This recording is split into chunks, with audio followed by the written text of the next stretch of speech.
Deogratius John Pancras Ndejembi.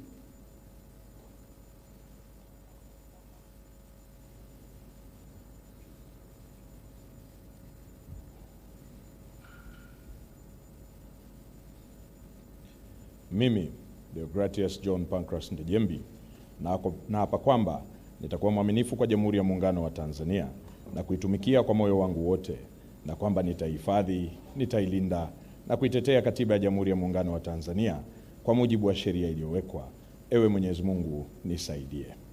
Mimi, Deogratius John Pancras Ndejembi, naapa kwamba nitaitumikia vema na kwa moyo thabiti Jamhuri ya Muungano wa Tanzania katika kazi zangu za waziri wa nishati, na kwa wakati wote nitamshauri kwa hekima na uaminifu Rais wa Jamhuri ya Muungano wa Tanzania, na kwa vyovyote vile sitatoa siri za baraza la mawaziri. Ewe Mwenyezi Mungu nisaidie.